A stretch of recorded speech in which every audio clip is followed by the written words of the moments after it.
Hi students, అందరు ఎలా ఉన్నారు? నేను మీ విష్ణువర్ధన్. మీరు చూస్తున్నారు Vishnu smart info YouTube channel. Students, NEET 2025 Telangana government అలాగే ప్రైవేట్ ఏ కేటగిరీకి సంబంధించి ప్రొవిజనల్ మెరిట్ లిస్ట్ అయితే రిలీజ్ అయిపోయింది. ఈ ప్రొవిజనల్ మెరిట్ లిస్ట్ నిన్ననే వచ్చింది. నాకు కొంచెం హెల్త్ బాగలేకపోవడం వల్ల వీడియో అనేది చేయలేదు. Sorry for the delay. అలాగే ఈరోజు ఈ వీడియోలో నేను మీకు టోటల్గా ఈ ప్రొవిజనల్ మెరిట్ లిస్ట్లో కాంపిటీషన్ ఎలా ఉంది, ఏ కేటగిరీ వాళ్ళకి కాంపిటీషన్ అనేది పెరిగింది, అండ్ ఫైనల్ మెరిట్ లిస్ట్ ఎప్పుడు వస్తుంది, వెబ్ ఆప్షన్స్ ప్రాసెస్ ఎప్పుడు స్టార్ట్ అవ్వచ్చు, అలాగే కేటగిరీ వైజ్గా ఈ ఇయర్ గవర్నమెంట్ అలాగే private A category MBBS seat రావాలి అంటే మినిమం ఎన్ని మార్క్స్ ఉంటే సీట్ రావచ్చు అని ఎక్స్పెక్టెడ్ కట్ ఆఫ్ మార్క్స్ కూడా ఈరోజు ఈ వీడియోలో నేను ఎక్స్ప్లెయిన్ చేస్తాను. ఈ వీడియోని మీరు చివరి వరకు చూడండి. ఫస్ట్లీ ఇంకా ఎవరన్నా మెరిట్ లిస్ట్లో మీ నేమ్ ఉందో లేదో చెక్ చేసుకోకుండా ఉంటే మీరు చెక్ చేసుకోండి. మెరిట్ లిస్ట్ అనేది వెబ్సైట్లో ఉంది, యూనివర్సిటీ వెబ్సైట్లో. అలాగే మన టెలిగ్రామ్ గ్రూప్లో కూడా పెట్టాను. టెలిగ్రామ్ గ్రూప్ యొక్క లింక్ కింద డిస్క్రిప్షన్లో ఇచ్చాను. అక్కడ నుంచి మీరు డైరెక్ట్గా మెరిట్ లిస్ట్లో మీ నేమ్ ఉందో లేదో చెక్ చేసుకోండి. మెరిట్ లిస్ట్లో మీ డీటెయిల్స్ అన్నీ చూసుకోండి. మీ డీటెయిల్స్ అన్నీ కరెక్ట్గా ఉన్నాయో లేదో చూసుకోండి. అన్ని డీటెయిల్స్ కరెక్ట్గా ఉంటే మీరు ఇంకా కౌన్సిలింగ్కి ఆటోమేటిక్గా ఎలిజిబుల్ అని ఇంకా నెక్స్ట్ మీరు వెబ్ ఆప్షన్స్ వచ్చినప్పుడు వెబ్ ఆప్షన్స్ పెట్టేయచ్చు. ఒకవేళ ఈ మెరిట్ లిస్ట్లో మీ డీటెయిల్ ఏదైనా రాంగ్గా ఉంటే వీళ్ళు ఒక మెయిల్ ఐడి ఇచ్చారు కదా, knrugadmission@gmail.com అని. ఈ మెయిల్ ఐడికి 14th సెప్టెంబర్ లోపు ఏదైనా డీటెయిల్ రాంగ్ ఉంటే మెయిల్ పెట్టండి. లేకపోతే డీటెయిల్స్ అన్నీ కరెక్ట్గా ఉన్నాయనుకుంటే మీరు మళ్ళీ మెయిల్ పెట్టాల్సిన అవసరం లేదు. టోటల్గా మన ఈ మెరిట్ లిస్ట్లో చూస్తే 16,620 స్టూడెంట్స్ ఉన్నారు. ఓకే, చాలా ఎక్కువ మందే అప్లై చేసుకున్నారు. And not eligible candidates list కూడా రిలీజ్ చేశారు. అలాగే అన్ని స్పెషల్ కేటగిరీస్కి సంబంధించి కూడా లిస్ట్ అనేది రిలీజ్ చేశారు.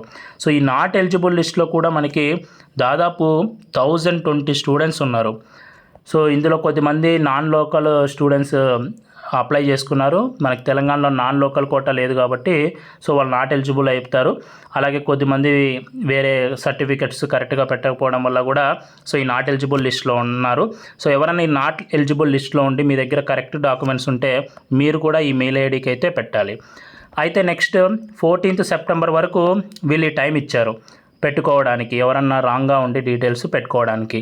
నెక్స్ట్ ఫైనల్ మెరిట్ లిస్ట్ అనేది దాదాపు 15th సెప్టెంబర్ కల్లా వచ్చేస్తుంది. అండ్ వెబ్ ఆప్షన్స్ అనేది process 16th or 17th September నుంచి స్టార్ట్ అయిపోతుంది. వెబ్ ఆప్షన్స్ పెట్టుకోవడానికి మనకి మినిమం ఒక 3 to 4 days అయితే టైం ఇచ్చేస్తారు. Okay, 16th or 17th September రోజున వెబ్ ఆప్షన్స్ ప్రాసెస్ కూడా స్టార్ట్ అయిపోతుంది. ఒక 3 to 4 days మీకు వెబ్ ఆప్షన్స్ పెట్టుకోవడానికి టైం ఇస్తారు. అండ్ వెంటనే మనకి దాదాపు చూస్తే ఒక 20th రోజు కానీ లేకపోతే 19th రోజు కానీ రౌండ్ 1 రిజల్ట్ కూడా వచ్చేదానికి ఛాన్స్ ఉంది. ఇప్పటికే డిలే అయింది కాబట్టి ఇప్పటి నుంచి ప్రాసెస్ అంతా చాలా ఫాస్ట్గా వెళ్ళిపోతుంటుంది. మీరు మన వీడియోస్కి అప్డేట్ ఎలా ఉండండి. ప్రతి ఒక్క అప్డేట్ నేనైతే వీడియో చేసి పెడతాను మీకు. Okay, 19th or 20th Telangana round 1లో ఎవరికి సీట్ వచ్చిందో కూడా తెలిసిపోతుంది. ఆ తర్వాత సీట్ వచ్చిన వాళ్ళు ఒక 4 days టైం ఇస్తారు. 4 to 5 days మీరు కాలేజ్ దగ్గరికి వెళ్ళి జాయిన్ అయిపోవాల్సి ఉంటుంది. Next final merit list 15th రావచ్చు. వెబ్ ఆప్షన్స్ అనేది 16th or 17th స్టార్ట్ అవ్వచ్చు. ఇది నెక్స్ట్ జరిగే ప్రాసెస్. అండ్ అలాగే ఈ మెరిట్ లిస్ట్కి సంబంధించి ఈ మెరిట్ లిస్ట్ కనుక టోటల్గా అనాలిసిస్ చేస్తే బీసీడీ క్యాస్ట్ వాళ్ళు అయితే చాలామంది పెరిగారు. బీసీడీ క్యాస్ట్ స్టూడెంట్స్ చాలామంది పెరిగారు.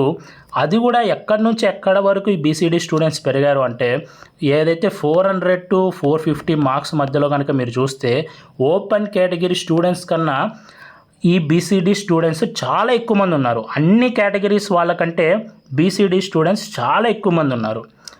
ఈ బీసీడీలో కాంపిటీషన్ అనేది చాలా పెరిగింది. ఈ 400 to 450 ఈ మార్క్స్ రేంజ్లో ఎస్పెషల్గా చూస్తే మీరు కాబట్టి బీసీడీలో మనకి ఎంఆర్సీలో ఎక్కువ మంది సీట్స్ తీసుకోవచ్చు ఈసారి బీసీడీ కేటగిరీస్ వాళ్ళు. అండ్ రిమైనింగ్ కేటగిరీస్ చూస్తే ఆల్మోస్ట్ కొంచెం అటు ఇటునే ఉన్నాయి. పెద్ద మేజర్ వేరియేషన్ అయితే ఏం లేదు. కానీ బీసీడీ క్యాస్ట్ ఒకటే చాలా హై అయితే కాంపిటీషన్ అయితే ఉంది ఈ ఇయర్ కనుక మీరు చూస్తే. అండ్ ఈ ఇయర్ మనం కట్ ఆఫ్ చెప్పుకునే ముందు నెంబర్ ఆఫ్ సీట్స్ కనుక చూస్తే లాస్ట్ ఇయర్కి పెద్దగా చేంజ్ ఏం లేదు. మనకి ఫాదర్ కొలంబో ఇన్స్టిట్యూట్కి అయితే ఇంకా పర్మిషన్ అనేది రాలేదు. ఒకవేళ ఆ కాలేజ్కి పర్మిషన్ వస్తుందో లేదో చూడాలి ఆ కౌన్సిలింగ్ స్టార్ట్ అయ్యేలోపు. ప్రస్తుతానికైతే లేదు. కానీ మనకి ఈఎస్ఐసి మెడికల్ కాలేజ్లో అయితే సీట్స్ పెరిగాయి. దాదాపు ఒక 15 సీట్స్ లాస్ట్ ఇయర్ కన్నా తక్కువ ఉన్నాయి. అండ్ కొడంగల్ మెడికల్ కాలేజ్కి అయితే పర్మిషన్ వచ్చేసింది. సో ఫాదర్ కొలంబో ఒక్కటి పోయింది, కానీ మనకు కొడంగల్ మెడికల్ కాలేజ్ పర్మిషన్ వచ్చింది, కొత్త కాలేజ్.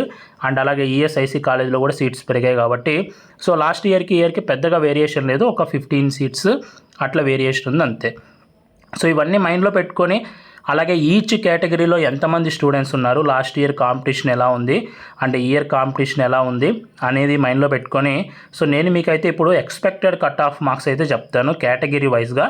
నేను ఇప్పుడు మీకు చూపించబోయే కట్ ఆఫ్ అనేది లాస్ట్ మాపప్ రౌండ్ ఉంటుంది కదా, సో లాస్ట్ మాపప్ రౌండ్లో అయినా సీట్ రావాలి అంటే సో ఎన్ని మార్క్స్ ఉండాలి, అలాగే లాస్ట్ ప్రైవేట్ ఏ కేటగిరీలో అన్న సీట్ రావాలి అంటే సో ఎన్ని మార్క్స్ ఉండాలి అనేది చెప్తాను.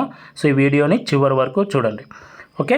అండ్ ఫస్ట్ మనం కనుక చూస్తే ఓపెన్ కేటగిరీలో ఈసారి 407 to 410 మార్క్స్ వరకు రావచ్చు అని నేను అనుకుంటున్నాను. సో ఓపెన్ కేటగిరీకి లిటిల్ బిట్ కాంపిటీషన్ ఎందుకు పెరిగింది అంటే నేను చెప్పాను బీసీడీ వాళ్ళు చాలా ఎక్కువ మంది ఉన్నారు. సో బీసీడీ వాళ్ళు చాలా ఎక్కువ మంది ఉన్నారు కాబట్టి వాళ్ళు ఓపెన్ కోటాలో పోవడానికి ఛాన్స్ ఉంది. సో ఆ సీట్స్ ఎంఆర్సీ సీట్స్ లాగా మారిపోవడానికి ఛాన్స్ ఉంది కాబట్టి ఓపెన్ కోట వాళ్ళకి ఇండైరెక్ట్గా కాంపిటీషన్ అనేది పెరుగుతుంది, ఇండైరెక్ట్గా ఓపెన్ కేటగిరీ కట్ ఆఫ్ అనేది కొంచెం పెరుగుతుంది మనం అనుకున్న దానికంటే.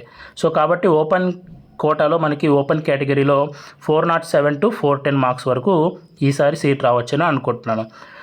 407 అంటే సో ఆల్మోస్ట్ బార్డర్ మార్క్స్ అన్నట్టు, 410 ఉంటే మ్యాక్సిమం సీట్ వచ్చేయచ్చు అని అర్థం. ఇంకా మనం చెప్పలేం, ఎప్పుడైనా కూడా కట్ ఆఫ్ అనేది -5 +5 అనేది మారుతూ ఉంటుంది. సో ఇప్పుడు 407 చెప్పాను కదా, 402 అలాగే 415 సో ఈ రేంజ్లో ఉంటే రావచ్చు అని, ఇంతకన్నా తక్కువ ఉంటే ఇంకా సీట్ రావడానికి కొంచెం లో ఛాన్సెస్ అని. సో ఎప్పుడైనా మీరు కట్ ఆఫ్ చెప్పేటప్పుడు +5 -5 కొన్ని సిచ్యువేషన్స్లో చేంజ్ అవ్వచ్చు, కానీ నేను ఈ కట్ ఆఫ్ నిజం అవుతుందని అనుకుంటున్నాను. అండ్ ఇంకోటి గుర్తుపెట్టుకోండి, ఇంకా ఏమన్నా కొత్త ప్రైవేట్ మెడికల్ కాలేజ్కి పర్మిషన్ వస్తే నేను చెప్పిన కట్ ఆఫ్ కన్నా ఇంకా తగ్గచ్చు. సో ప్రస్తుతం ఉన్న సీట్స్ని బేస్ చేసుకొని నేను మీకైతే ఈ కట్ ఆఫ్ చూపిస్తున్నాను. కొత్త కాలేజ్ ఏమన్నా వస్తే మళ్ళీ కట్ ఆఫ్ అనేది తగ్గుతుంది. బీసీఏ చూస్తే 340 to 343, బీసీబీ చూస్తే సో బీసీబీ ఆల్మోస్ట్ కాంపిటీషన్ అనేది సేమ్ ఉంది లాస్ట్ ఇయర్కి ఇయర్కి, 395 to 397, BCC 350 to 355 and BCD so ఈసారి కాంపిటీషన్ ఎక్కువ ఉంది, అట్ ద సేమ్ టైం ఎక్కువ సీట్స్ కూడా తీసుకుంటారు కాబట్టి 400 to 403 మార్క్స్ వరకు రావచ్చని అనుకుంటున్నాను.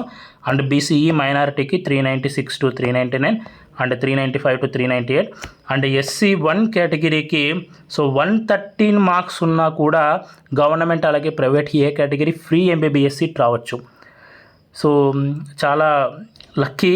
సో ఇంత తక్కువ మార్క్స్కి గవర్నమెంట్ కోటా సీట్ రావడం అంటే ఈవెన్ ఏపీలో కూడా ఎస్సీ 1 కేటగిరీకి సో చాలా తక్కువ మార్క్స్కి సీట్ వచ్చింది.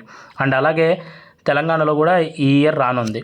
అంటే SC2 SC3 అయితే 354 to 357 and SC3 370 to 373 and ST కేటగిరీకి 367 to 370 మార్క్స్. సో ఇది మన ఛానల్ తరపు నుంచి నేను మీకు ఇస్తున్న ఎక్స్పెక్టెడ్ కట్ ఆఫ్ మార్క్స్. మీరు కావాలనుకుంటే ఒకసారి స్క్రీన్ షాట్ తీసుకోవచ్చు. మళ్ళీ చెప్తున్నాను, నేను చెప్పిన కట్ ఆఫ్కి -5 +5 వేసుకోండి. సో ఈ రేంజ్లో మీరుంటే సో లాస్ట్ కౌన్సిలింగ్ వరకు మీరైతే వెయిట్ చేయండి. ఒకవేళ ఈ రేంజ్లో కన్నా తక్కువ ఉంటే నెక్స్ట్ ఆప్షన్ ఏంటి అనేది ఆలోచించండి. సో ఓవరాల్ కౌన్సిలింగ్ అనేది September 30 లోపు కంప్లీట్ చేస్తాము అని అయితే న్యూస్ వస్తుంది. సో September 30 లోపల వరకు మొత్తం అన్ని రౌండ్స్ కౌన్సిలింగ్ అయిపోవడానికి అయితే ఛాన్స్ ఉంది. సో ఇది మెరిట్ లిస్ట్కి సంబంధించి updates, okay. And next final merit list, first round web options వస్తాయి. సో మీరు ప్రయారిటీ లిస్ట్ ఎలా పెట్టుకోవాలనేది సో డిసైడ్ అవ్వండి, ఓకే. దానికి సంబంధించి ఇంకా ప్లాన్ చేసుకోండి. సో ఈ వీడియో మీ అందరూ నచ్చింది అనుకుంటున్నాను. ఈ వీడియో మీ నెక్స్ట్ లైక్ చేయండి. ఇలాంటి మరెన్నో వీడియోస్ మీరు మిస్ అవ్వకూడదు అనుకుంటే మన ఛానల్ని సబ్స్క్రైబ్ చేయండి. Thank you so much for watching. Have a great day.